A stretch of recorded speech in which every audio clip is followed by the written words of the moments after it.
Okay, friends, let me start my lecture with a small joke that I had heard about. This joke tells you very succinctly about the way our mind functions. It fluctuates from one fulcrum to another fulcrum. Our pendulum of our mind goes on from one extreme to another extreme, and it doesn't take even a fraction of a second to change it. For example, one day a man went onto the 27th floor of his building on the terrace, and he looked down and he decided there is no meaning to this particular life, is meaningless and empty. There is no point in living anymore. So he took a plunge, and somewhere when he was traveling between 17th and 18th floor, his mind told him, "Khay ko khali pili jam mara." So, but then it was too late. See, our mind is our greatest enemy sometimes. The mind is sometimes the greatest friend that we ever got. So how is it that our own mind acts against our own instincts, our own welfare? There are always positive and negative current going on in our mind. Our mind is full of contradictory thoughts, and most of the times we are not able to deal with them one by one. Because I already said, I think in the last lecture, that suppose I am a driver, a car driver who knows not only to drive the car, how to drive the car, but I also know a lot of things about the engine of the car. Therefore, whenever I travel, my car will stop because there are certain mechanical failures. But my journey will be unstoppable. Why? Because I know something about the functioning of the mechanism of the car. Whereas the person who only knows how to drive a car but doesn't know anything about the machine, his journey is likely to be stoppable. Now, this journey that I'm talking about is not that of a physical journey from one place to another place. The journey is nothing but our life. And this life, I want to make it unstoppable. Then I must know what is the engine that drives my life. The engine of my life is my mind. And my mind, I do not know anything about my mind or the functioning of my mind or the mechanism which sets me into the action. If I do not know anything about it, my engine is likely to be stopped and my journey will be stoppable. So, naturally, if I want to know something about mind, I should think about how my mind functions. And that is a very complicated, not very complicated phenomena, but somewhat unheard of. I mean, all of you have mind, but none of you know how the mind functions. Exactly what kind of forces lead us to our survival. Exactly what kind of forces lead us to take risks. What kind of forces which goes into our mind which allows us to take a lot of risk, or some people are afraid of taking risk. They always follow the routine path which is followed by everyone else. In Sanskrit, there is a story, there is a saying, Mahajano yena gata so pantha. So Mahajan means all those great people, if they have traveled that particular path, it is safer to travel the same path, right? So Mahajano yena gata so pantha. That is the line of traveling everybody takes. But there are few people who take risks in their lives, who go against the current and create new possibilities in their lives. Now, how is it possible? I told you that self-image is a result of a certain mechanism with which we are born. Let me tell you, we are born. A child born is just like a computer. Every computer has got two parts. One is called hardware and the other called software. Computer cannot run without either of these two parts. Just a computer without software is useless piece of junk.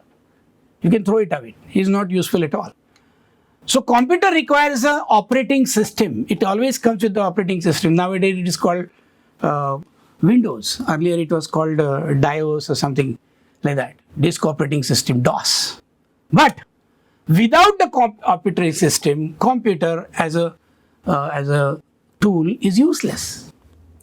In the same way, when we take birth on this earth, when the child is born on this earth, he has got a hardware. Hardware means his exact physical body. His physical body is equipped with lots of fantastic sensory mechanisms. He has got 5 senses. He can taste, he can hear, he can speak and touch.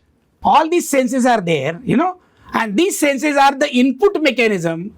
These senses are created for giving him the feel of the environment in which he is going to live ultimately.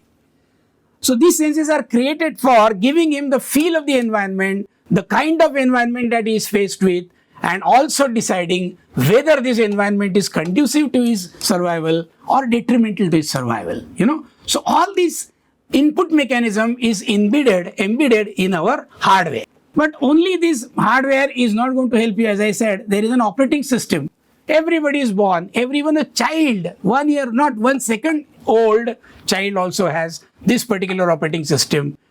And not only human beings, even animals have that particular operating system, and it is called survival. Survival. He knows how to survive. He knows certain basic things about survival, and in order to survive, which steps he needs to take, he is born with it. This is an inborn skill of survival. For example, when the child is born, it starts crying. Crying means what? Drawing the attention of other people that he wants something. And naturally the people around him will give him some food. And when he gets the food, he realizes that whatever he did was good. So the survival mechanism is divided into 3 steps. Number 1, use your senses.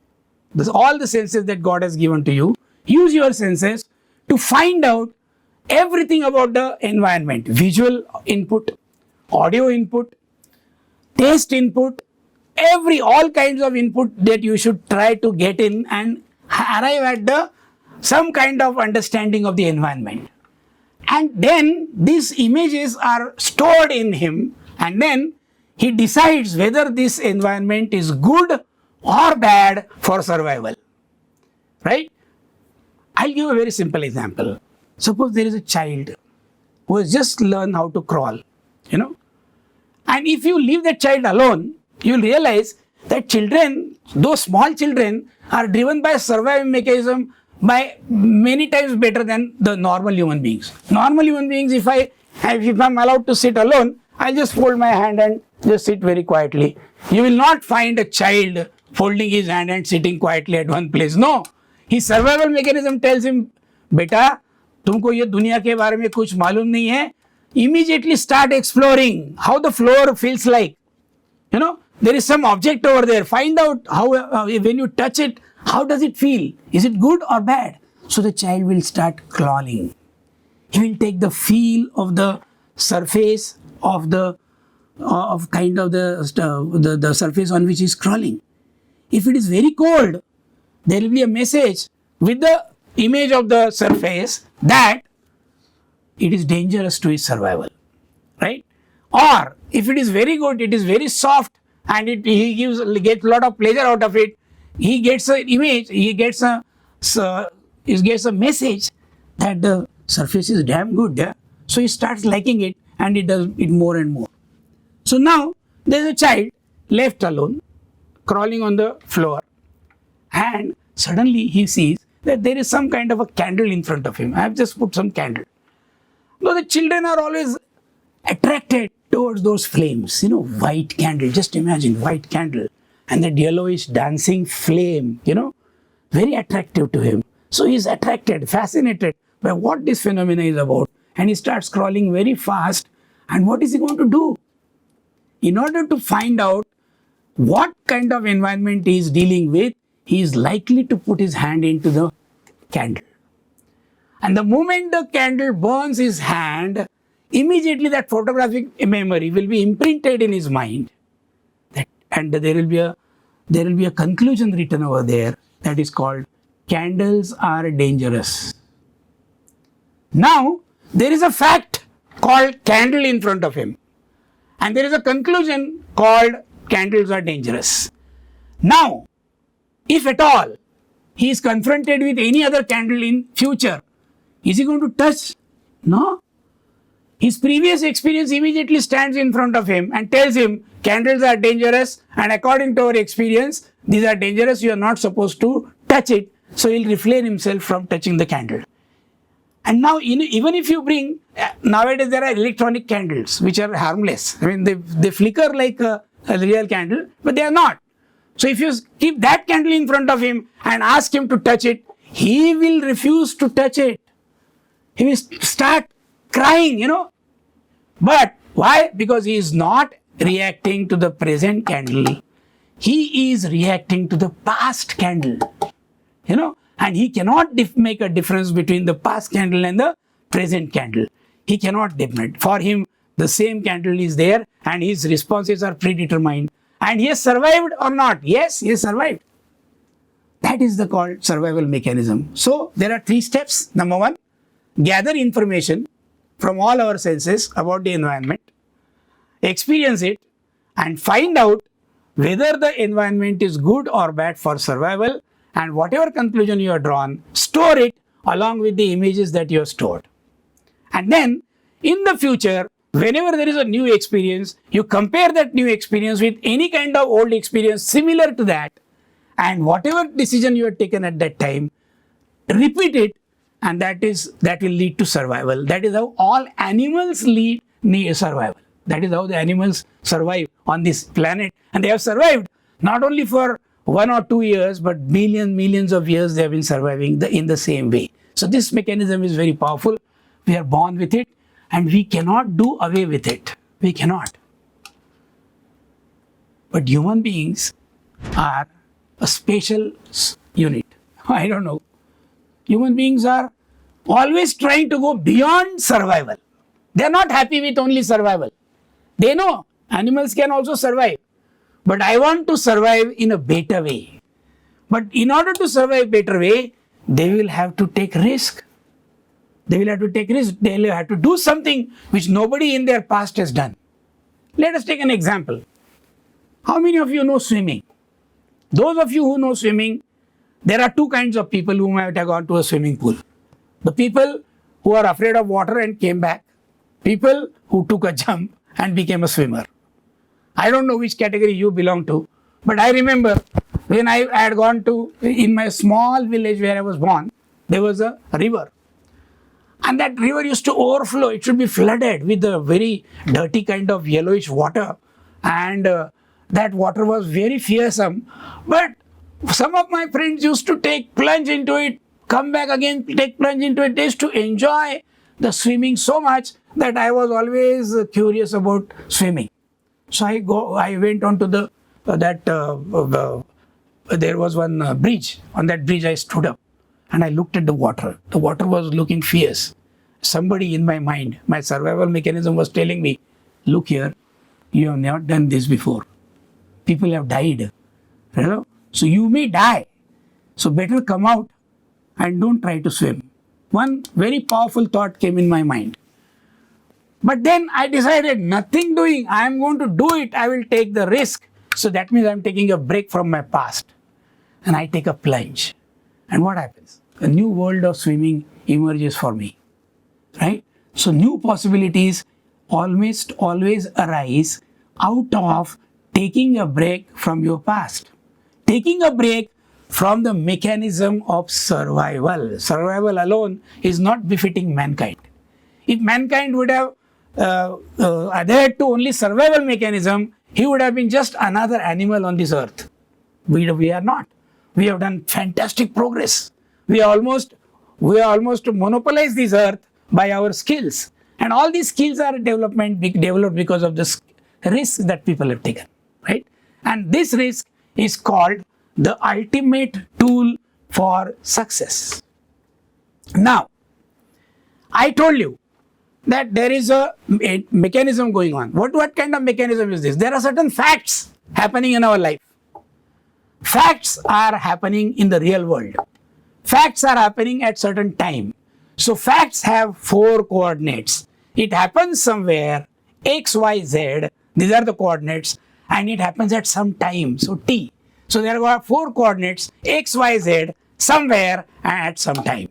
Facts happen. And you have no control on the facts which are happening around you. Anything can happen in front of you. But the moment the facts are there, our survival mechanism tells you that you should reduce those facts to certain conclusion. And then all the details about the facts and the conclusion gets mixed up and it is stored permanently in your brain. That conclusion that you draw about the facts is called interpretation. So facts are interpreted automatically, not because of our volition, or it is involuntary. It's a mechanism.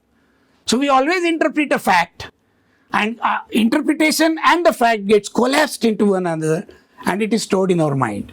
Thereafter, we always come across a similar situation. We act out of interpretation and not out of the fact.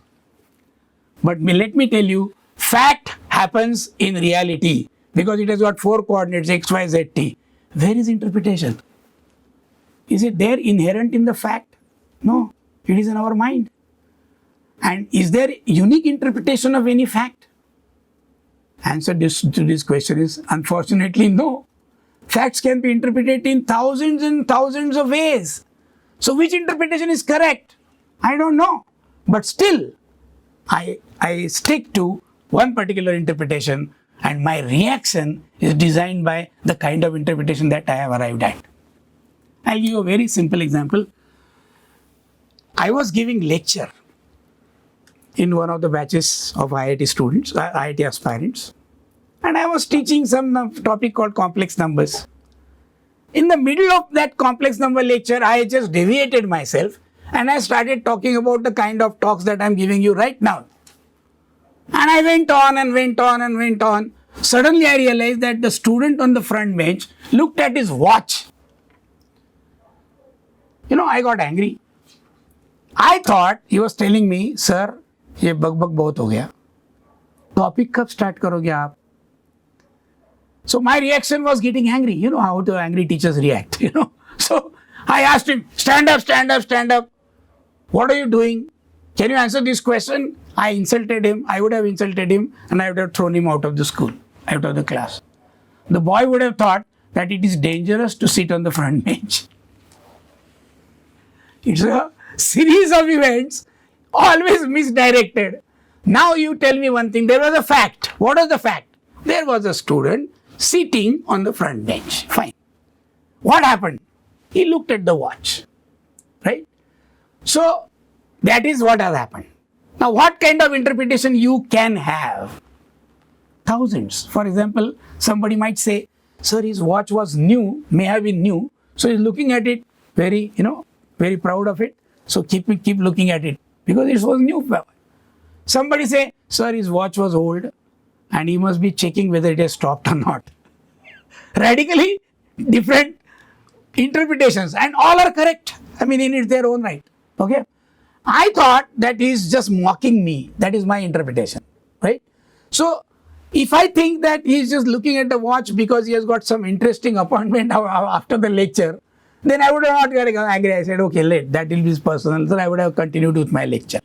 If I thought that he's insulting me, then my reaction will be getting angry and etc., etc., etc. That means how I react does not depend on the fact. It does not depend on the fact that the student looked at the watch. It depends upon what I think about what happened. So there are things which happen around you, and there are interpretations that you think what has happened. And there is a difference between the two things. One is a fixed thing. It has got coordinates. It happens somewhere and it happens at some time. The other happens in your mind. And that can be anything. So is there any true interpretation or real interpretation or the correct interpretation? Unfortunately, no. There is no such thing called correct interpretation because fact happens, fact happens. He looked at the watch. What does it mean? He looked at the watch. What does it mean?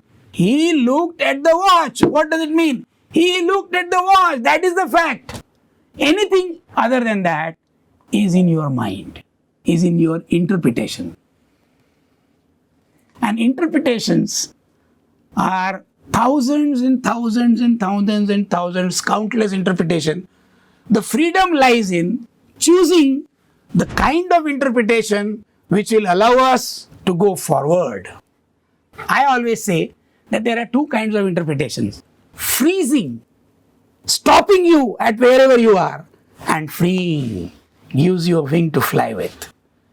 And your habit should be always choose the one which gives you freedom rather than freezes you. Simple example I'll give you. There was one test going on and the test results were being announced. Two students were sitting inside. One student got his result and came out of the class crying. I asked him, what's wrong? Why are you crying? Sir, I'm an IIT aspirant. My father has spent some lakhs of rupees in paying the fees. He's poor for person. And I have appeared for an examination, this test. Out of 40, I got only 10 marks, sir. I think I'm not good at it. I don't think I'll be able to make into IIT. And what will happen to the money that my father or aspirations of my father? That's what he said. And then he went away crying. There was another student who came out of the class. He was laughing. I said, why are you laughing? How many marks did you get? Sir, I got only 10 marks out of 40. And still you are laughing. अरे sir एक बार आया है, देखेंगे next time क्या होता है. I will tell you, I am good. ये mark से क्या होता है, मेरे को तो आगे जाना है, आपको बताऊंगा. देख, सी, marks are same, right? Interpretations are different, but interpretations are different and the future is also different. So your future, does it depend upon the marks that you scored in an examination? No. Your future depends upon what you think about the marks that you got in the examination, and that thinking is either freezing or freeing. Choice is yours. When you start exercising this choice, then there is a freedom available to you. You should be free not from your parents. You should be not from this society. You should be free not from this government. You should be free from yourself. I told you, you are living in a self-created prison, and that prison is the first enemy you have to demolish. And in order to demolish that particular enemy within yourself, you have to change the kind of interpretations that you have about the events which has happened in your life. I am saying that the walls of that self-created prison are nothing but the interpretations that you have drawn on the basis of certain events which has happened in your past. Now remember one thing, that child, newborn child, does not know who he is. He is always in search of his identity. He tries to find out about himself. He doesn't know who is he. Now who gives him these ideas about himself? The first gurus and the first mirror that stands in front of him, which tells him who is he, are his parents. Now there are parents. Parents are not, remember one thing, parents are not trained to become parents. On one fine morning they realize that they have become father or mother. Do they have a qualification of becoming father and mother? If the government of India tomorrow decides that if you want to have a child, you have to take a course, 3-year course, of child development and child psychology, and then only will permit you to have a child. अगर ऐसा किया ना, तो एक भी father नहीं होगा. So they are not trained. So they become father. So they raise their child the way they want, or they depend upon how they were brought up. So their dealing with the upbringing of the child is always a function of how they were brought up. For example, if the father beats that child and he believes that because of his beating I became a very smart person, he decides that I will also beat my child. Or he resented the fact that his father used to beat him. Then he'll say, I will never beat my child. Whether to beat or not, he's not taking a decision on the basis of the present circumstances, but what happens to him in the past. They are the same, two sides of the same coin. Unfortunately, both are wrong, because whether to beat or not to beat the child depends upon what kind of environment he is faced with and what is right for him at that particular moment. But that is not the way it happens. The child is searching for identity and is looking at his parents. I remember I had gone there as on the invitation of one family.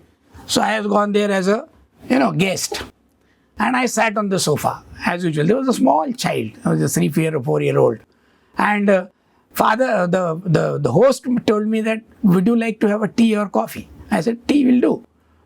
So the child immediately rose and said, Mommy, I'll bring tea for uncle.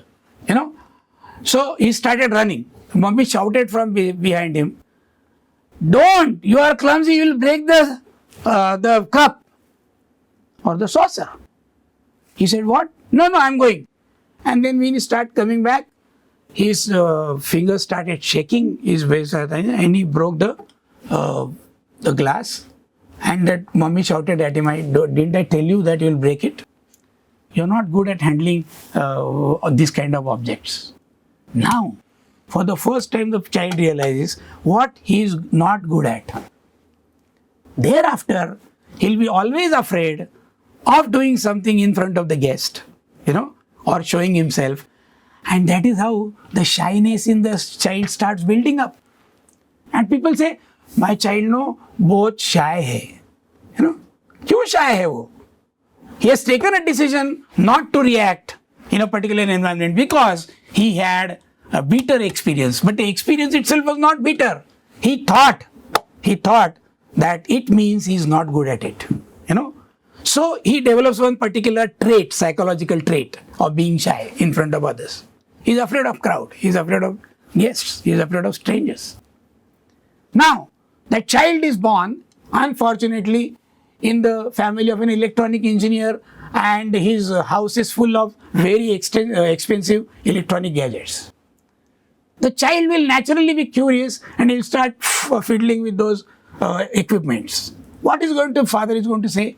He'll get angry. Don't touch that particular gadget. It is very expensive.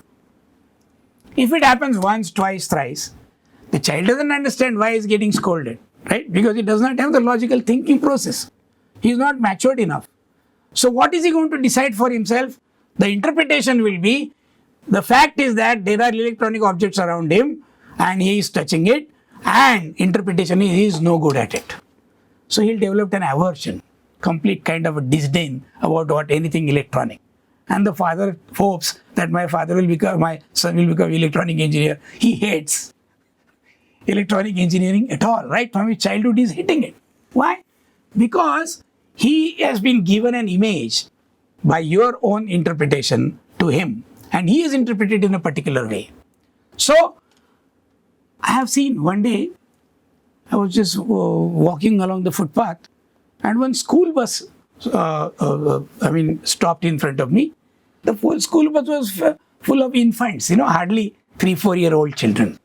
And their mummies and their fathers were waiting for them. One boy just got out of the bus and looked at mummy and said, Mommy, look what I've got. And he showed one paper to his mother. And he clung to her. Mother looked at the paper. The paper said that your boy has scored only 1 mark out of 10 in English composition. The woman immediately slapped him there and there itself.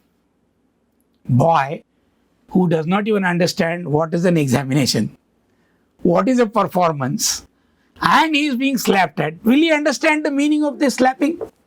He will understand, and slowly, he will start developing an aversion for studies. What kind of conclusion he is going to draw out of it? His survival mechanism tells him that, beta, ये जो तू school में करके आया ना वो अच्छी बात नहीं है, ये तेरे बस की बात नहीं है. In other words, whatever goes into school is not up to him, he is not up to the mark, and he is not a good student at all.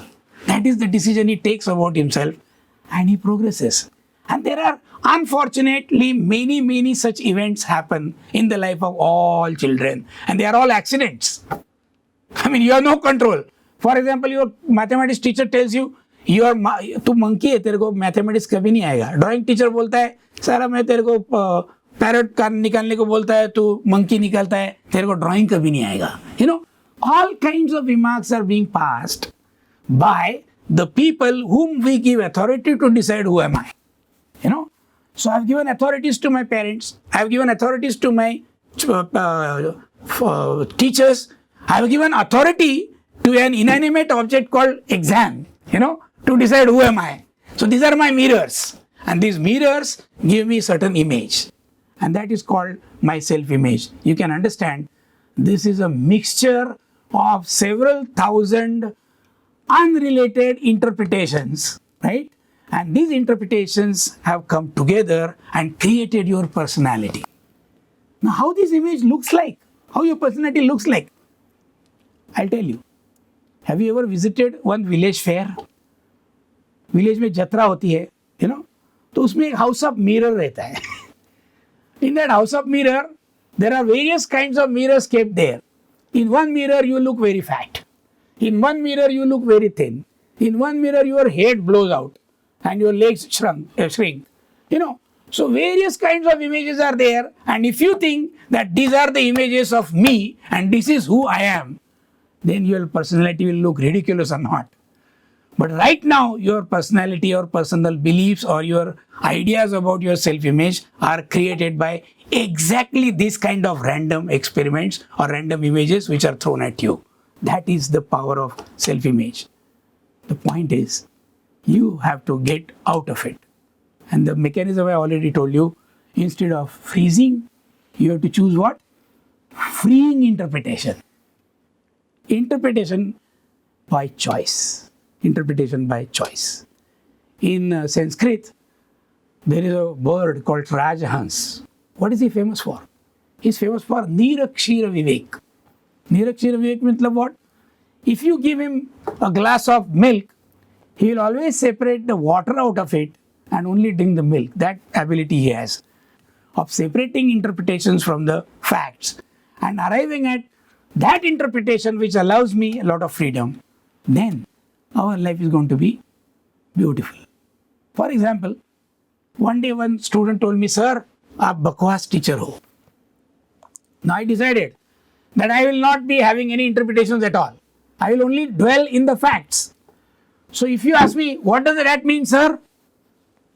That boy came here and told me, "Sir, aap bakwas teacher ho." What is that? What is the meaning of that? That boy came here and told me I am a bad teacher. What is the meaning? That boy came here and told me I am a bad teacher. Slowly and slowly you will realize the fact is fact. There is no interpretation inherent in it. Correct? He insulted me. Interpretation. He is my enemy. Interpretation. He wants to demean me. Interpretation. Nothing. He just said something. This has happened. Okay, that has happened. Fine. Fact has no interpretation. Okay. Anyway, we'll continue this kind of dialogue in our next lecture. Okay.